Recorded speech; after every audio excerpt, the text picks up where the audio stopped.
Hollywood has never met a big idea it didn't want to overfund, oversell, and sometimes spectacularly overestimate. But for every headline-making blockbuster, there's a line of mega movies that crashed and burned so quickly you'd swear they never existed.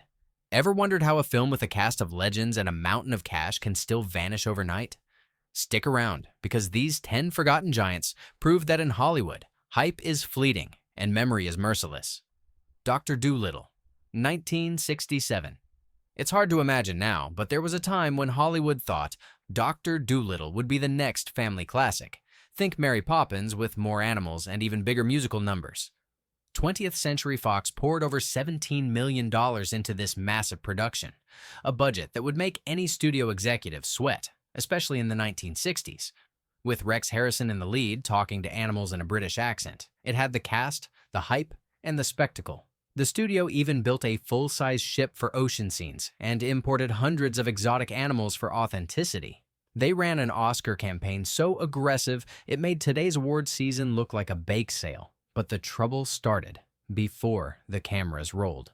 The production was plagued with disasters. Animals escaped, the weather refused to cooperate, and Harrison clashed with almost everyone on set. There were endless script rewrites, ballooning costs, and a schedule that seemed to go on forever. By the time Dr. Doolittle finally limped into theaters, it was more famous for its behind-the-scenes drama than for the movie itself.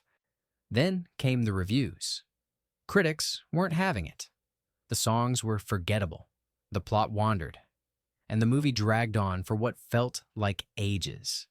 The big animal set pieces, meant to wow families, ended up feeling more like a circus gone wrong.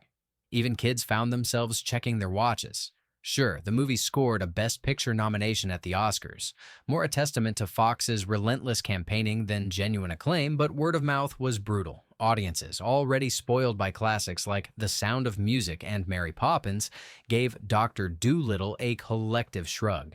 The film's box office returns were a disaster, and it quickly faded from public consciousness. Today, if anyone remembers it, it's as a cautionary tale, a movie that spent a fortune to buy a seat at the cool kids table and was quietly asked to leave. The only thing more astonishing than the budget was just how quickly everyone forgot about it.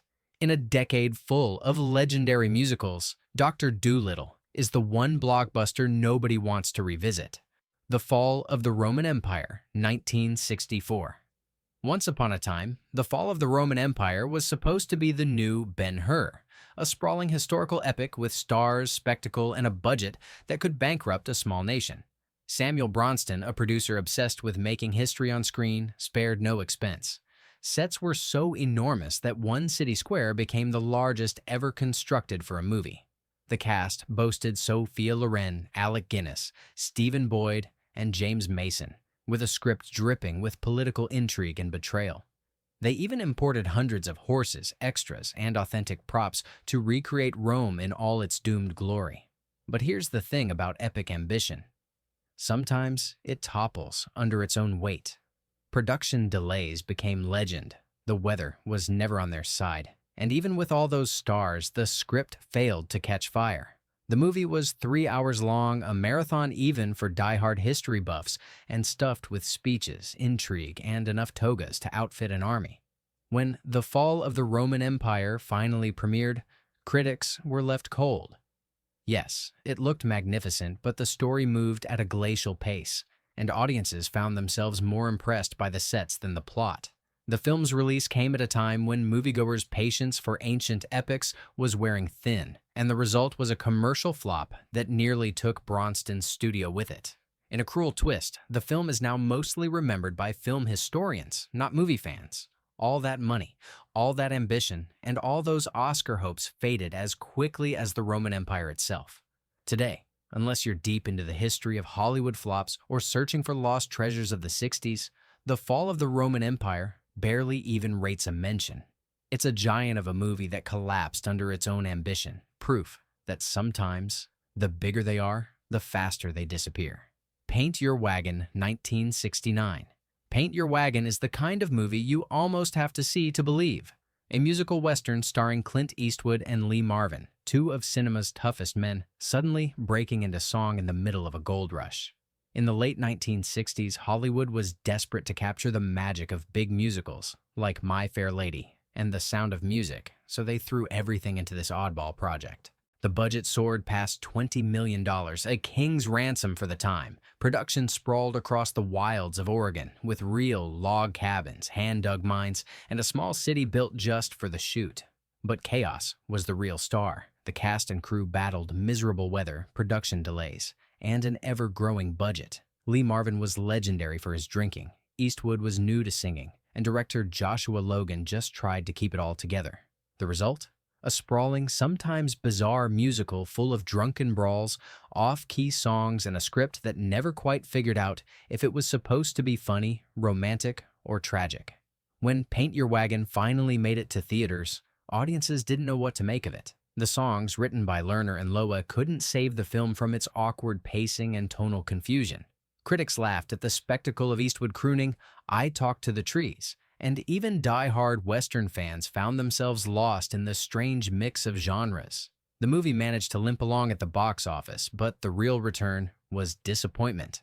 By the time the dust settled, Paramount had taken a major loss. Today, Paint Your Wagon is more of a punchline than a classic.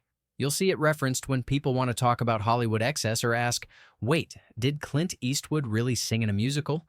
It's a blockbuster that was quickly swept under the rug, a relic of an era when studios thought bigger always meant better. In reality, it's a forgotten goldmine, buried for good reason. At Long Last Love, 1975. Hollywood is always ready to roll the dice on a passion project, especially if a golden boy is at the helm. In the mid-70s, Peter Bogdanovich was that golden boy, riding high after hits like The Last Picture Show and Paper Moon. For his next act, he set his sights on a black-and-white homage to the musicals of the 1930s, loaded with Cole Porter songs and starring Burt Reynolds, Sybil Shepherd, and Madeline Kahn. Fox bankrolled it like it was a sure thing, pouring in millions and giving Bogdanovich near-total creative control. What could possibly go wrong? As it turned out, just about everything. For starters, few in the cast had any real singing or dancing chops. Reynolds, better known for car chases and wisecracks, looked as out of place as a football player at a ballet. Shepherd gave it her all, but her vocals didn't exactly have Broadway buzzing.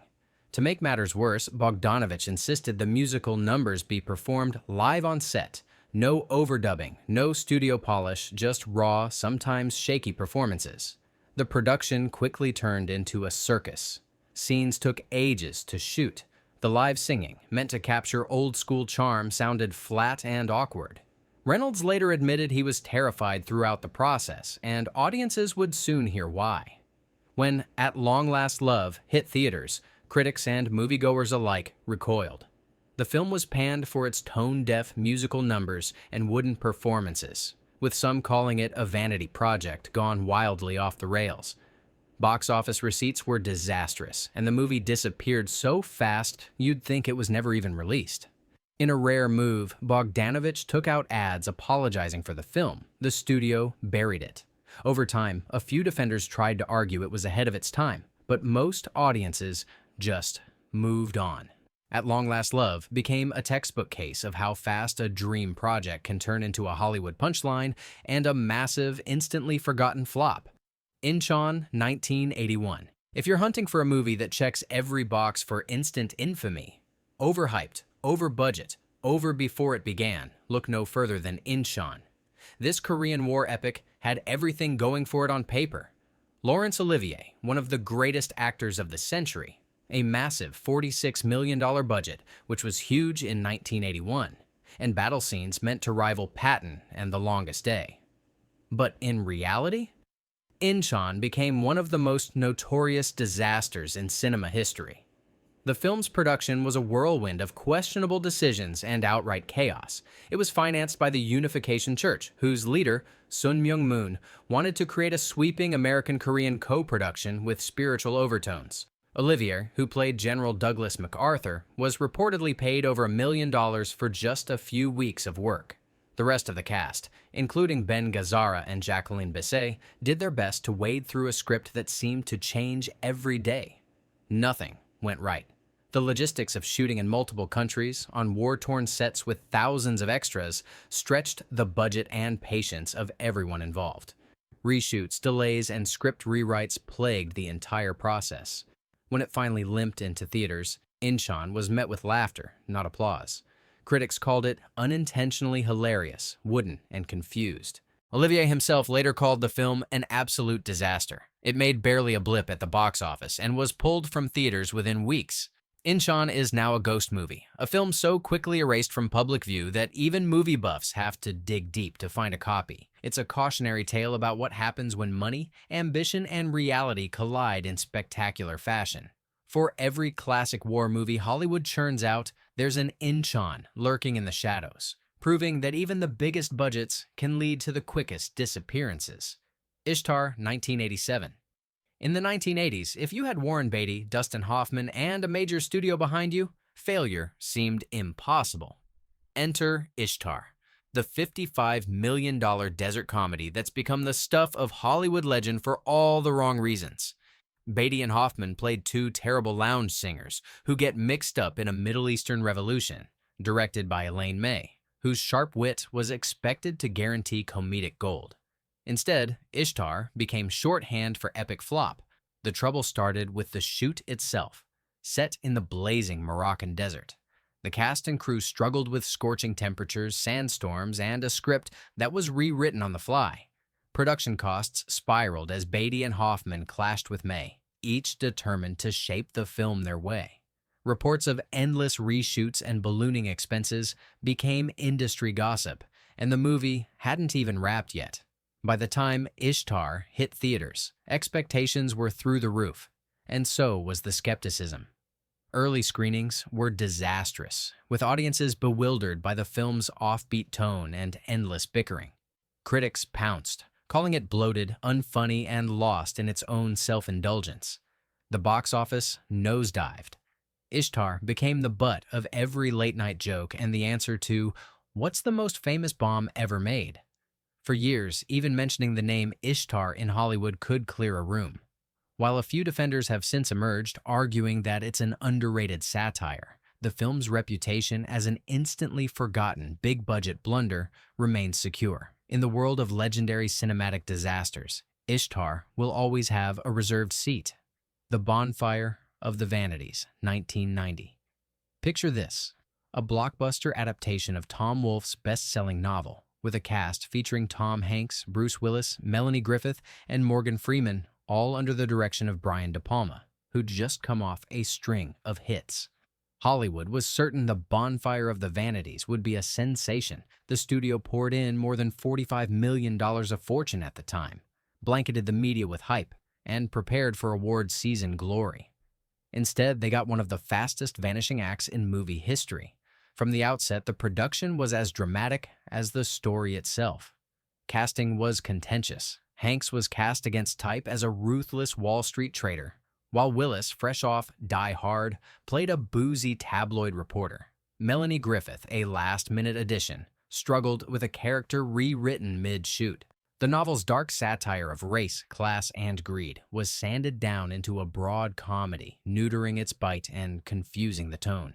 On set, tempers flared and egos clashed. De Palma's vision drifted, studio executives interfered, and the adaptation lost its nerve. By the time The Bonfire of the Vanities reached audiences, critics could smell the trouble a mile away. Reviews were brutal, calling the film overlong, tone-deaf, and completely out of sync with the zeitgeist. Hanks later described it as one of the worst movies he'd ever been in. The public agreed. The film tanked on opening weekend, vanishing from theaters and conversations in record time. Today, Bonfire is best remembered for the book about its making, The Devil's Candy, which became a classic cautionary tale of how great material, big stars, and studio muscle can still add up to instant oblivion. Ask any movie fan about the biggest flops of the 90s, and this one comes up as a punchline, not a classic. Proof that in Hollywood, a hot property can turn cold in the blink of an eye. The Postman, 1997. After Dances with Wolves, Kevin Costner could do no wrong. At least, that's what Hollywood thought. So when he signed on to direct and star in The Postman, Warner Brothers handed him $80 million, expecting a stirring post-apocalyptic epic. What arrived instead was a 3-hour saga about a drifter who restores hope by delivering mail in a ruined America. Despite grand ambitions and a sweeping score, The Postman became the joke of the holiday season and was forgotten before the new year. Filming was an ordeal. Production dragged on for months, plagued by reshoots, creative disagreements, and relentless self-seriousness. Costner, who had Final Cut, packed the story with earnest speeches and sweeping vistas. But the world was not in the mood for another solemn epic about one man's mission to bring civilization back through the U.S. Postal Service. Critics mocked the movie's pretentiousness, its bizarrely specific faith in snail mail, and its glacial pace. The box office was disastrous. Audiences stayed away in droves. By the time the Oscars rolled around, The Postman had become a Hollywood cautionary tale, proof that even the biggest stars and grandest visions can lead to disaster if nobody actually wants to see the result. The film picked up a haul of Razzie nominations and quickly faded from cable, video, and conversation. Today, The Postman is referenced only as a punchline, Costner's epic misstep, forever doomed to be the movie nobody asked for, and almost everyone immediately forgot. If you've ever wondered how a film can vanish despite a mountain of hype and a star on the poster, this is your answer. John Carter, 2012. Sometimes a movie's legacy is defined less by what it accomplishes and more by the sound it makes when it crashes. John Carter is the textbook example. Disney dropped nearly $250 million on this would-be franchise starter, adapting Edgar Rice Burroughs' century-old sci-fi adventure and throwing every dollar at effects, marketing, and world-building. Andrew Stanton, beloved for Finding Nemo and WALL-E, was handed the keys to the kingdom. What could possibly go wrong? Everything, apparently. The lead, Taylor Kitsch, was charming but unknown to most audiences. The story, a Civil War vet whisked to Mars to save a dying alien civilization, should have been a wild ride.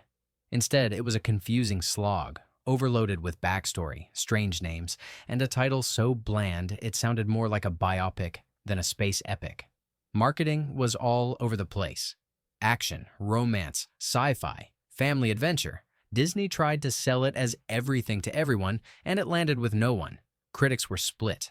Some admired the ambition, but most found it hollow and joyless. The public, meanwhile, shrugged and moved on. Domestically, John Carter flopped hard. The international box office couldn't save it.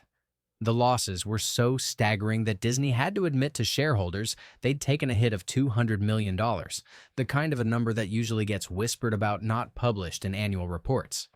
Today, John Carter is best known as a trivia answer, the flop that nearly scuttled the studio's blockbuster ambitions. It's a masterclass in how not to launch a franchise, and the ultimate proof that even the most ambitious spectacle can evaporate from memory almost overnight.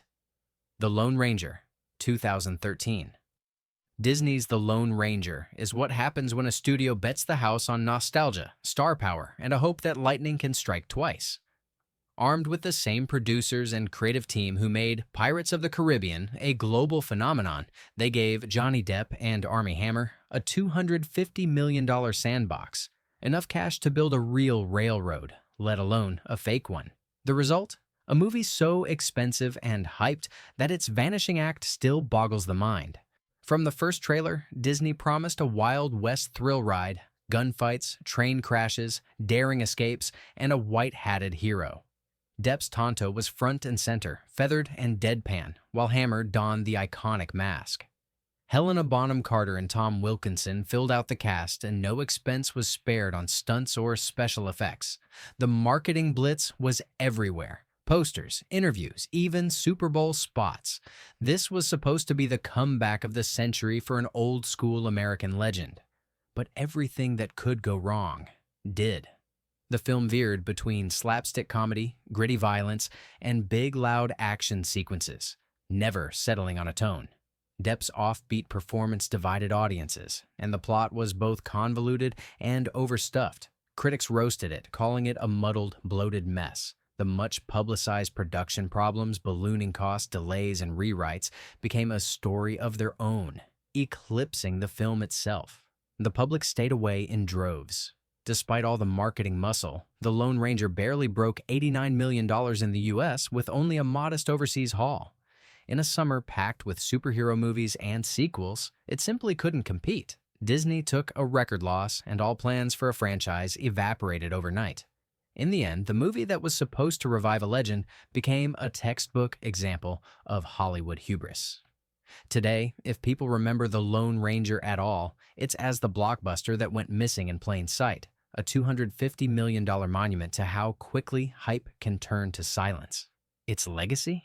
Not a beloved hero's return, but a cautionary tale for every studio that believes star power and nostalgia are a guaranteed ticket to box office gold. So, after all those instant vanishings and high-priced flops, what's the real lesson? In Hollywood, no amount of money, star power, or marketing can guarantee a lasting legacy. Which of these forgotten giants did you actually see? Or were you just reminded they ever existed? Drop your favorite lost blockbuster in the comments, hit subscribe for more untold movie stories, and share this list with anyone who thinks a big budget equals big success. In the end, it's not the dollars or the stars, it's the memory that matters most.